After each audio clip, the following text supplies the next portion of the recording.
Bonjour à toutes et à tous et bienvenue dans une nouvelle vidéo du Bosquet. Il y a quelques temps, je vous ai proposé une vidéo avec des conseils pour peindre facilement le ciel et la mer, pour faire des petits paysages maritimes, donc cet été. Et ça manque de conseils pour faire des paysages complets sur tout ce qui va être le sol et les roches.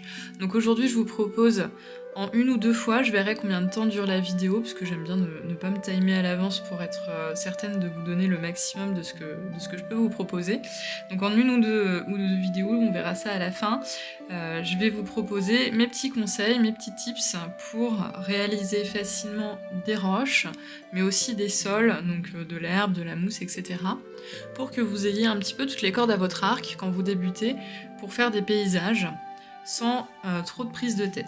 Donc l'idée, c'est que j'aimerais bien vous montrer comment avoir ce genre de résultat pour faire les ombres, les sols sur une forêt moussue par exemple, ou avec de l'herbe,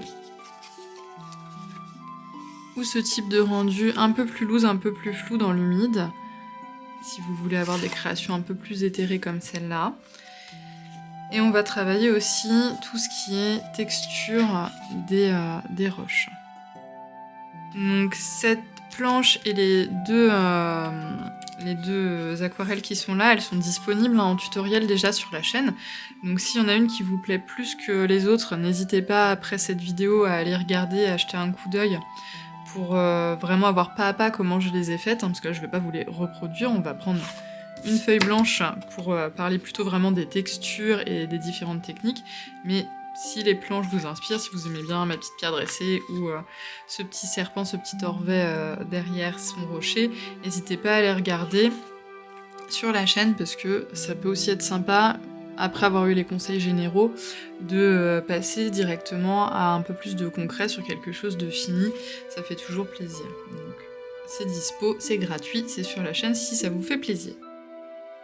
Donc l'idée sur tout ce qui va être sol et roche, quand on ne veut pas placer un à un les brins d'herbe ou les fissures sur les roches parce qu'on veut un style d'aquarelle qui soit assez léger, assez spontané et pas trop... enfin pas dans l'hyper-réalisme en tout cas, pour pouvoir se faire plaisir, soit quand on fait un carnet de voyage et qu'on n'a pas beaucoup de temps à y consacrer, soit quand de toute façon le style hyper-réalisme ne nous plaît pas, parce que ça dépend des gens, ça dépend des personnes.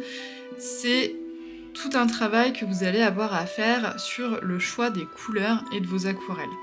Ça va être hyper important de bien choisir ces couleurs et la texture de ces aquarelles. Premièrement, il va vous falloir définir une palette, une gamme de couleurs qui va vous permettre de travailler facilement. Si je prends les couleurs que moi j'ai dans mes palettes, j'en ai déjà que je peux utiliser sans mélange directement. Par exemple, si je veux aller vers des sols un peu moussus, je vais prendre souvent les verts qui sont ici, parce que ils granulent un peu. Ils ont déjà de la texture, donc ça va me faciliter le travail pour rendre l'effet mousse. A l'inverse, si je veux quelque chose de très léché, de très graphique, je vais aller plutôt vers des verts comme celui-ci, qui sont pas très texturés quand on les pose en aplat, en sec, enfin sur feuille sec, quand on travaille pas dans l'humide avec eux, et qui même quand on travaille dans l'humide restent assez lisses parce que ça va me permettre d'avoir un rendu plus graphique avec des belles bordures. Donc, pareillement, si je vais vers ces verts-là, on voit qu'ils granulent. Celui-là il granule super bien, il est très joli. Ça permet d'avoir des textures. Donc déjà, en fonction du style que vous voulez obtenir à la fin, je vous invite à bien connaître vos couleurs et à bien les choisir. C'est pareil quand on va travailler avec des gris, des noirs, etc. pour faire les pierres. Là, le noir que j'ai, moi, c'est un noir de bougie, donc j'aime beaucoup parce qu'il permet d'avoir une jolie granulation aussi, d'avoir des aplats qui sont pas lisses, en fait, tout simplement. Le gris de paint un peu moins, mais quand même. Et quand je vais faire mes rochers, je vais utiliser aussi souvent une couleur pour casser le côté trop gris, un peu enfantin qu'on peut avoir quand on fait les roches. Donc je vais utiliser souvent des bleus, qui vont me permettre d'avoir un gris vraiment qui part vers le bleuté. Je peux aussi utiliser des verts, et j'aime beaucoup mélanger avec des ocres, ou des couleurs un peu plus beige, un peu plus chères. Ça permet vraiment de donner une belle dimension aux roches. Ça, c'est quand vous utilisez vos couleurs seules ou en mélange. Quand je vous disais là pour les gris, je vais les nuancer, je vais jamais utiliser un gris souris classique pour faire mon rocher sans l'avoir mélangé. Ça vous permet deux choses. Ça vous permet, comme je vais vous le montrer, d'avoir des teintes qui sont plus naturelles, plus proches du réel de ce que vous voulez obtenir, mais aussi d'avoir des aquarelles qui vont avoir du grain, qui vont avoir de la texture. Parce que si je prends par exemple ce beige là, il est tout lisse. Il va me faire un aplat super lisse. Moi, quand je fais des roches ou des mousses, j'aime bien avoir des aplats qui sont déjà texturés, même avec la première couche de couleur. Et pour ça, je vais le mélanger avec une couleur qui, justement, va avoir ce côté un petit peu agranulé, ou une couleur d'une autre marque qui n'a pas la même composition et qui va moins bien se lier avec. Ce qui est important quand vous faites des mélanges à l'aquarelle, c'est la teinte, mais c'est aussi vraiment la texture que vous allez avoir. Par exemple, si on part sur les rochers là, de mon gris de peigne classique,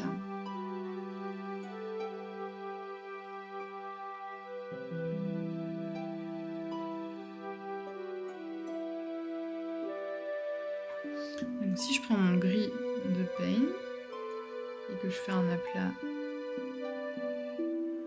en cherchant quelque chose d'assez homogène,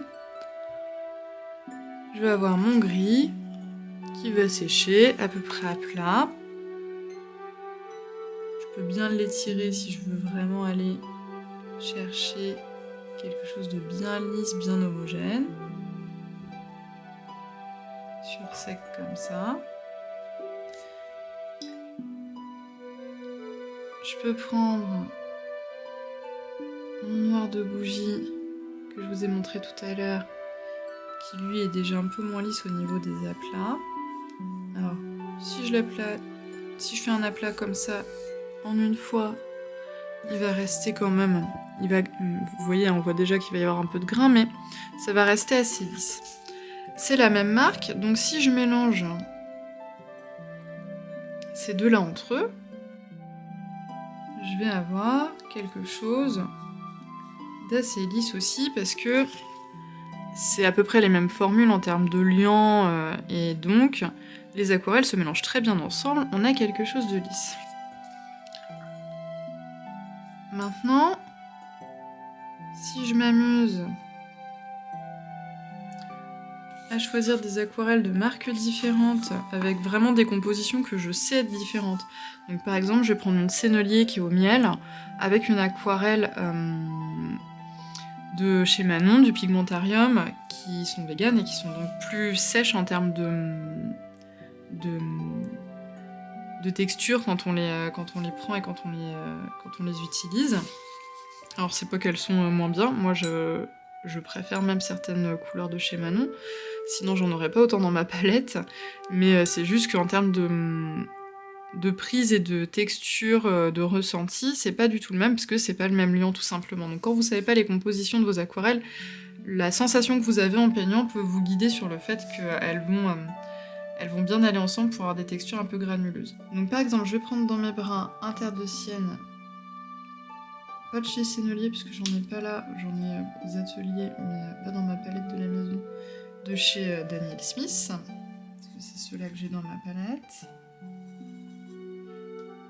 Hop. Donc, on a un aplat assez lisse. Je vais venir le casser avec un brin de chez Manon qui peut avoir un rendu assez lisse quand il est utilisé seul. Je vais venir mélanger ça ensemble. Et on verra mieux quand ça sera sec, je vous remontrerai, mais on voit déjà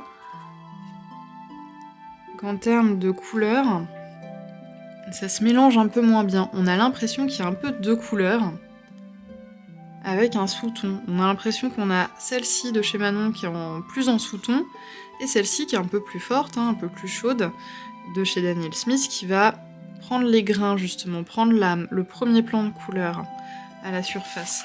Et donc ça vous permet, en apprenant dans vos palettes à voir ce qui se mélange bien ensemble, ce qui se mélange moins bien, à pouvoir chercher des associations de couleurs qui non seulement en termes de colorimétrie, en termes de teinte vous plaisent et vont aller avec votre sujet, mais aussi qui en termes de texture vont vous permettre de faciliter le travail sur les rendus de texture. Ça, c'est que sur sec. C'est-à-dire qu'on peut faire la même chose, on peut faire le même travail sur humide. Et en faisant le même travail sur humide, vous augmentez vos chances, en fait, d'avoir de jolies textures. Si je mouille ma feuille ici, et que je reprends le mélange qu'on vient de faire en brun, alors évidemment, il va être plus clair, parce que comme j'ai mouillé, ça se dilue dans l'eau qui était posée.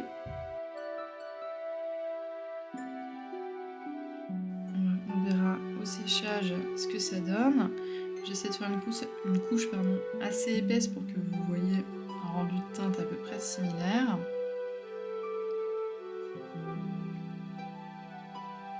Et je dépose juste en tapotant pour essayer d'avoir quelque chose d'assez homogène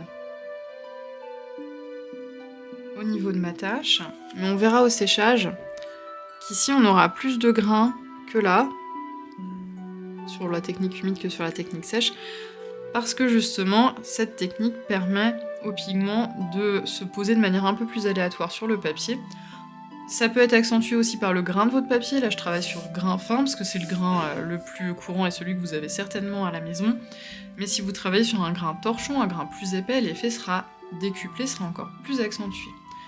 Pour vous faciliter le travail sur les textures, vous avez aussi des aquarelles qui sont déjà dites granuleuses ou super granuleuses, ça dépend des marques, qui sont faites pour granuler. En fait, elles sont faites avec des pigments qui justement ont un peu de mal à se mélanger, à se lier ensemble et qui vont se séparer au moment de la peinture quand ça va sécher sur la feuille.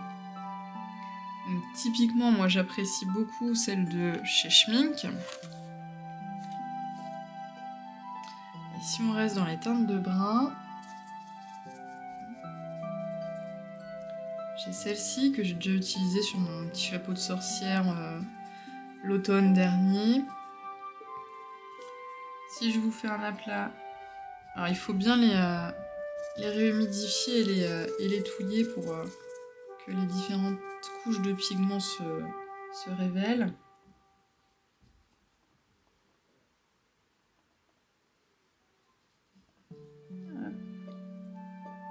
En travaillant sur sec.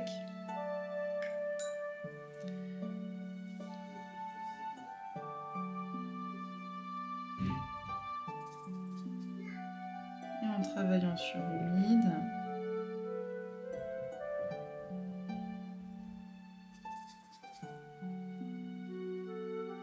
Donc celle-ci, elle a du brun et du orange. Enfin, un brun assez orangé. On voit déjà que je vais avoir des zones plus brunes et des zones plus oranges. Que ce soit sur sec ou sur humide. Donc on regardera quand ça aura bien séché tranquillement. Mais ces couleurs-là peuvent vous permettre, il y en a dans toutes les teintes, peuvent vous permettre de faciliter aussi votre travail de texture. Une fois que vous connaissez bien vos couleurs, que vous avez trouvé les associations de couleurs qui vous conviennent, tant sur l'aspect des teintes, des nuances, que sur celle des textures, vous allez pouvoir commencer à travailler sur comment vous faites vos formes, comment vous appliquez vos couleurs sur le papier. Et ça va vraiment dépendre des rendus que vous voulez avoir. Donc c'est bien de tester plusieurs façons pour voir ce que ça rend, ce que ça donne, afin de voir ce qui vous plaît le mieux en fait pour vos propres peintures. Donc si on part sur celui-ci, qui est peut-être le style le plus flou en termes de sol, là j'ai travaillé le sol totalement dans l'humide, donc ça veut dire que j'ai mouillé ma surface. Je suis venue appliquer sur cette surface un vert.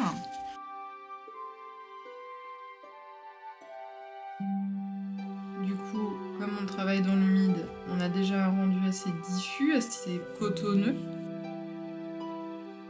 Et dans ce vert, je vais venir ajouter des zones un peu plus claires en venant retirer de la peinture. et de l'eau.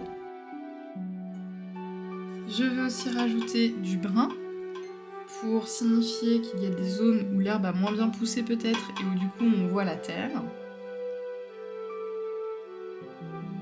Alors plus c'est sec, plus votre brun va se diffuser lentement et être maîtrisable. Donc vous pouvez le laisser se diffuser, mais ça va faire des petites taches concentriques, donc je vous conseille quand même, avec un pinceau légèrement humide, de venir le faire bouger un petit peu, le gêner dans sa diffusion, pour maîtriser un petit peu plus où il va. Et vous pouvez aussi venir, avec un autre vert encore, faire des points plus sombres, accentuer en fait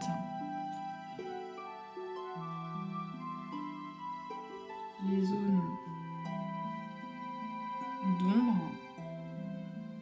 Par exemple, s'il y a un objet au-dessus, venir redéposer une couche d'un vert un peu plus sombre que vous allez pouvoir faire descendre tranquillement. Et là, vous avez un fond très léger pour pouvoir venir poser d'autres éléments ou pour avoir un rendu justement très éthéré comme celui-ci. D'accord ? Donc là, on est vraiment sur quelque chose de très très flou, où on laisse un petit peu libre cours à la spontanéité et à la peinture de se placer.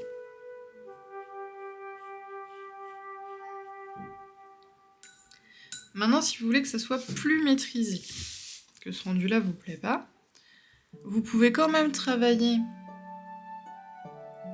dans l'humide pour avoir une première couche assez vaporeuse.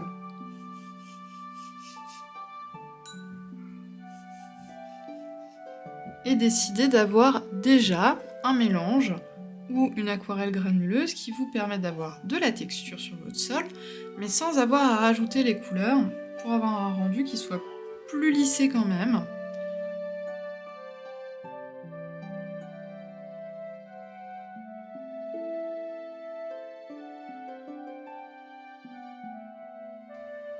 Et une fois que cet aplat-là a séché, vous pouvez, comme dans celle-ci, venir retravailler des ombres. Donc à chaque fois que vous avez un objet porté, venir positionner l'ombre qui est portée par l'objet en utilisant la même couleur et en venant juste repasser une petite zone. Donc, on le fera tout à l'heure pour vous montrer comment on peut travailler les ombres sur le sol. Pour les roches, vous pouvez aussi travailler sur sec ou sur humide.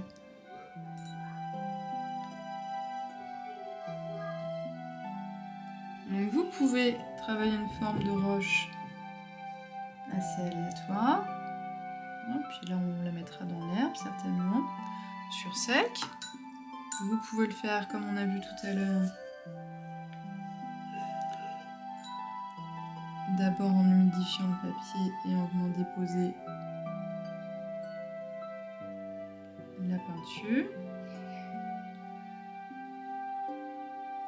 Mais dans les deux cas, il va falloir que vous laissiez sécher pour pouvoir travailler en couches les fissures, les creux, les volumes en fait de votre objet.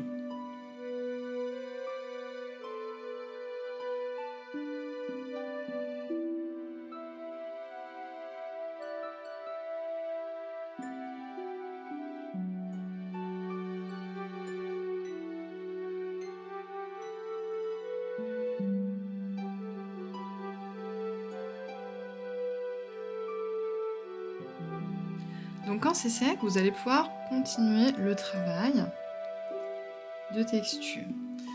Donc sur les rochers, ça peut être vraiment de venir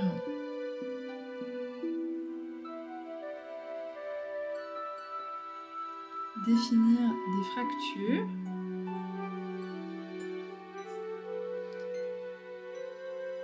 En utilisant la même couleur pour venir fissurer en fait vos objets. Si vous faites simplement les lignes comme je viens de le faire là, vous allez rester sur un aspect un petit peu, pas naïf, mais léger sur vos textures.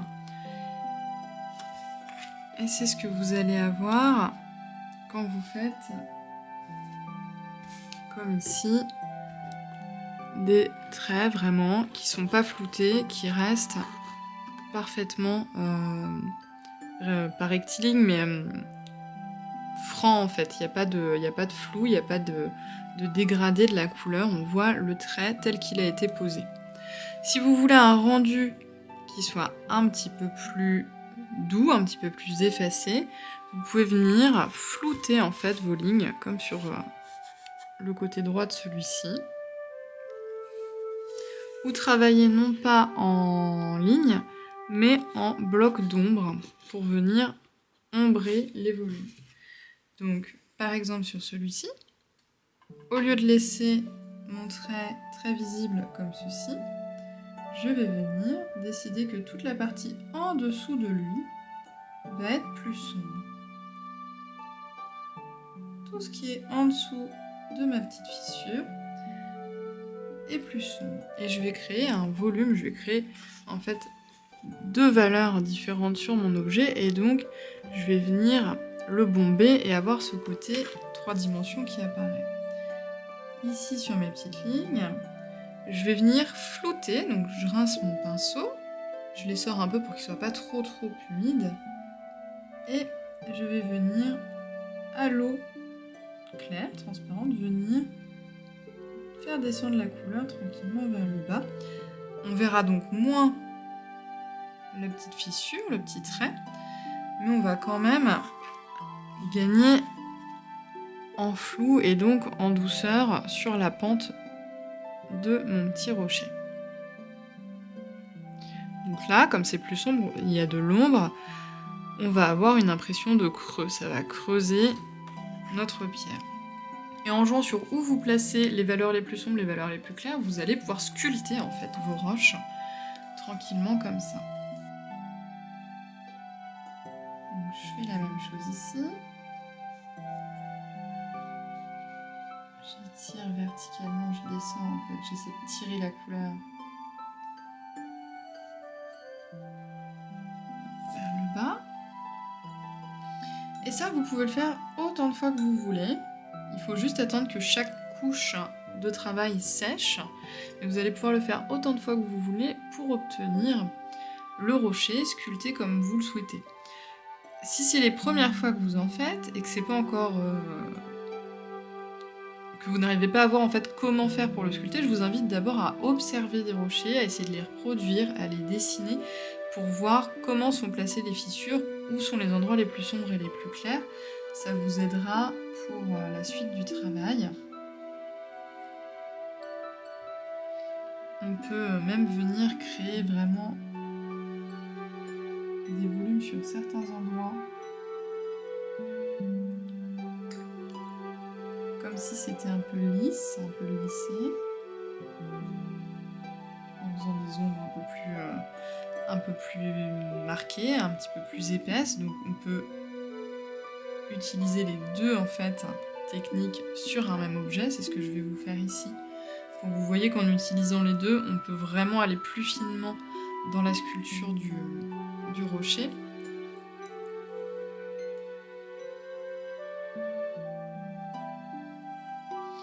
Et une autre option que vous avez aussi pour tout ce qui va être roche, c'est de travailler sur plusieurs couleurs. Donc par exemple, on va partir d'un gris assez franc pour faire une masse.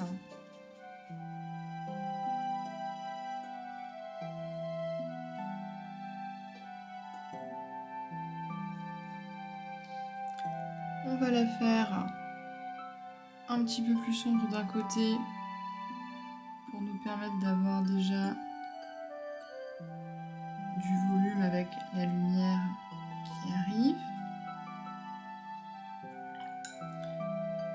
faisant ça en plus, on fait bien travailler l'eau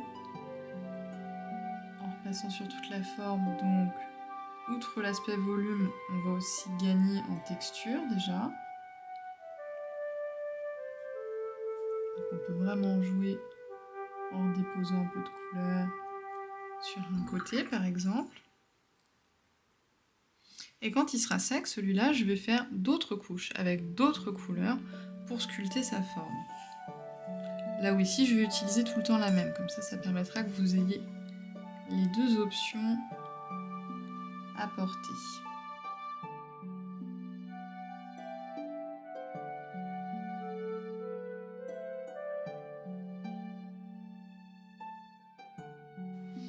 On ne s'empêche pas dans le cadre d'un paysage et d'un objet qui n'est pas isolé de venir tranquillement ajouter un sol à nos rochers.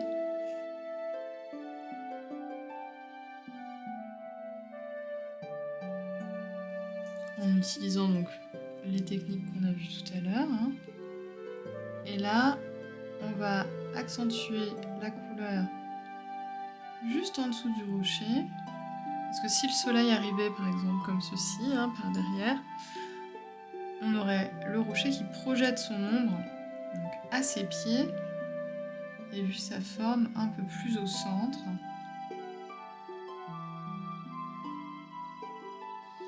Donc ça, c'est comme je vous disais tout à l'heure, on peut venir ombrer une partie, donc créer une ombre avec la même couleur.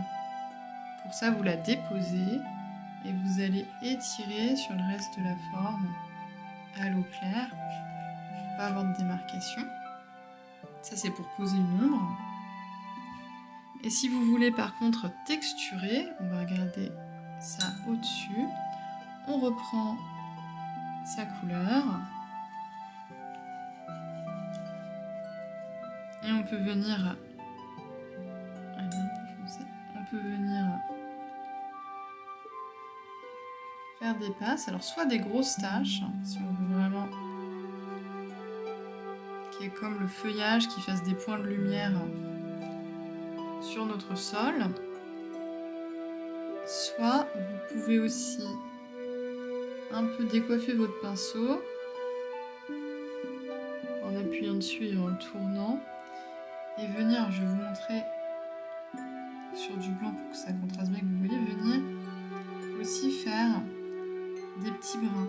Alors vous pouvez le faire à l'horizontale pour faire un effet de vent et vous pouvez le faire à la verticale si vous voulez par exemple placer une touffe d'herbe.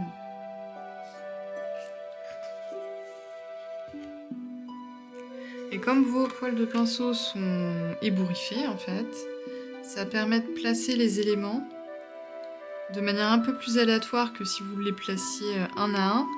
Et c'est souvent plus spontané, plus dynamique et au final plus joli. Alors ça, c'est si vous voulez quelque chose d'assez flou. Si vous voulez un rendu bien maîtrisé, vous passez par un croquis avant pour savoir exactement où vous voulez placer chaque brin d'herbe.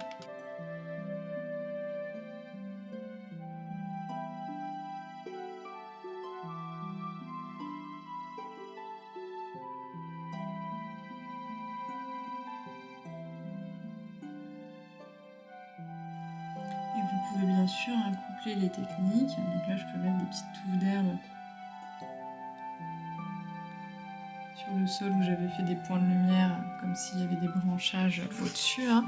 Vous pouvez vraiment vous amuser à coupler les techniques en fonction du rendu que vous voulez obtenir à la fin. Donc, je vais repartir sur mon petit rocher là. On a dit qu'on y allait avec plusieurs couleurs. Donc je vais aller chercher un ocre.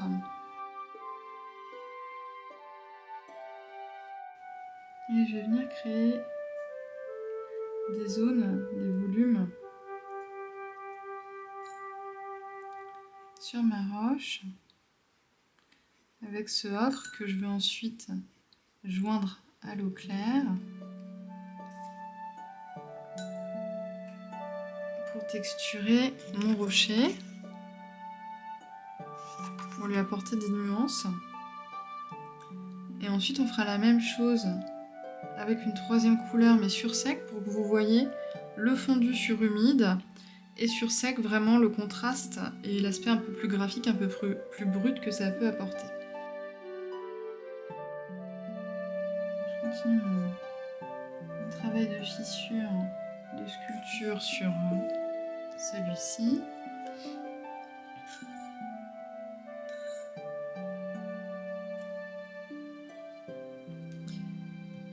Et je vais lui ajouter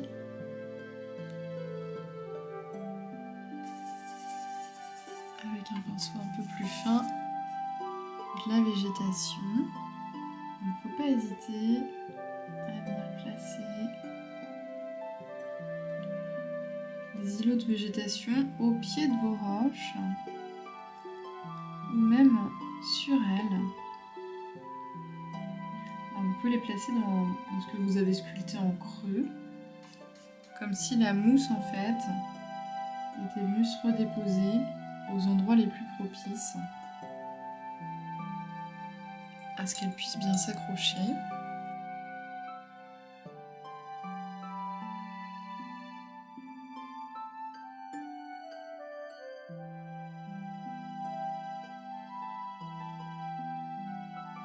N'hésitez pas à utiliser une peinture plus ou moins diluée pour accentuer les contrastes et à bien texturer vos zones une fois qu'elles sont un peu sèches pour venir rajouter une couche. Donc ça peut se faire avec vraiment des gammes, des palettes très variées.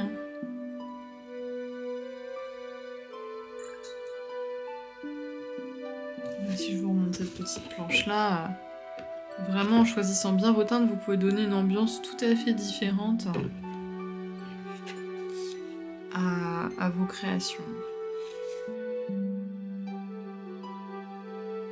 Et plus vous allez jouer sur le nombre de couches et la saturation en pigments de votre peinture, plus vous allez aller sur des textures assez riches et donc plus naturelles.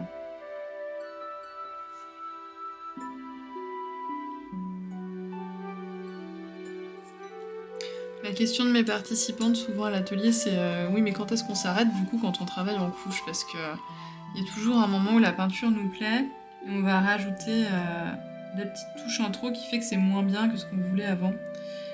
J'ai pas de solution miracle à vous proposer à part vous dire après chaque couche, posez-vous, regardez bien votre peinture, si ça vous plaît, arrêtez-vous là. Et à force de peindre, en fait, vous saurez de plus en plus facilement à quel niveau de détail, quel nombre de couches vous préférez travailler. Il n'y a pas de règle, prédéfinie sur ça.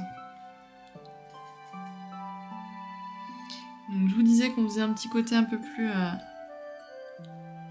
graphique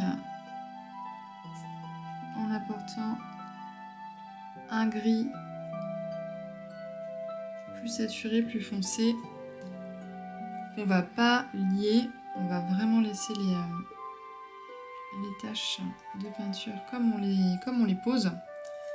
Et vous pouvez faire des gros aplats, mais aussi venir frotter un petit peu partout votre pinceau pour avoir ce côté plus brut. D'accord, plus brut, beaucoup moins doux, beaucoup moins éthéré sur celui-ci que celui-ci. Avec cette technique, on vient frotter un pinceau où il n'y a pas beaucoup de peinture en fait, où du coup la peinture ne tombe pas en grosses taches partout, mais vient vraiment se déposer de manière plus spontanée, plus en mouvement, plus vive sur certaines zones, et c'est ce qui va faire qu'on va avoir cette texture. Donc vraiment, vous voyez, on a des résultats très différents, donc il faut vraiment que vous testiez un peu toutes les techniques, toutes les façons de faire que je vous ai présentées là, sachant qu'il peut y en avoir encore d'autres. Moi, c'est celle que j'utilise préférentiellement. Mais il faut expérimenter finalement pour que vous puissiez avoir les rendus qui vous plaisent le mieux. En fonction de si vous voulez des choses plus brutes, plus douces, plus éthérées. Est-ce que vous aimez travailler en gros aplats de couleurs qui vous permettent de construire des gros volumes, ou est-ce que vous préférez plutôt des techniques comme ça où on va venir poser un trait, venir le dégrader à l'eau claire pour arrondir les angles un petit peu.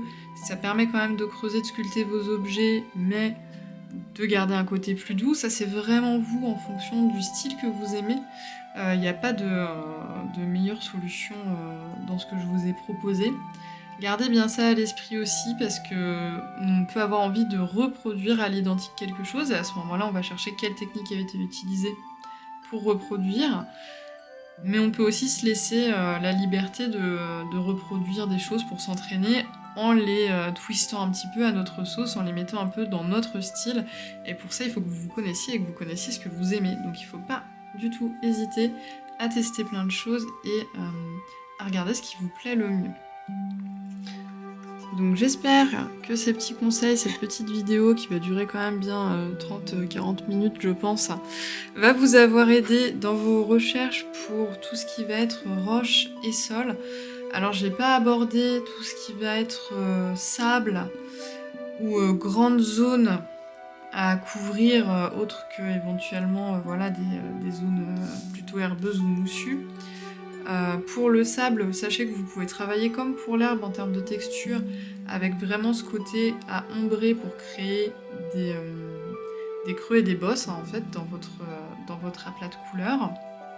Sachant qu'en ombrant, vous créez des creux quand c'est comme ça, des bosses, et en gardant clair, vous créez le haut de la bosse, donc des volumes, de la hauteur.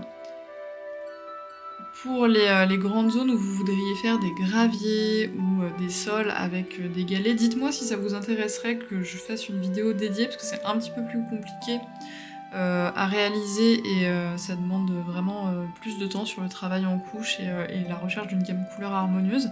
Donc n'hésitez pas à mettre en commentaire si ça vous plairait. Si j'ai plusieurs demandes, j'essaierai de prendre le temps entre les tutos du mois suivant ou par la suite pour le faire, sachant que là l'automne va être très chargé en tutos et que ensuite ça sera la période de Noël, donc je vais vous abreuver après en fin novembre, début décembre de choses autour des fêtes de fin d'année. Si vous avez encore des questions ou s'il y a un passage de la vidéo qui est un peu obscur encore pour vous et que vous avez besoin d'une réponse un peu plus personnalisée, n'hésitez pas à me mettre un commentaire ou à m'écrire sur mes réseaux sociaux, je réponds toujours avec plaisir. N'hésitez pas non plus à m'envoyer vos petites réalisations. Je suis toujours heureuse de voir ce que vous faites à partir de mes vidéos et de voir vos progrès pour ceux qui me suivent depuis un moment. Je vous dis bon visionnage et puis bonne peinture. On se voit la semaine prochaine. Salut!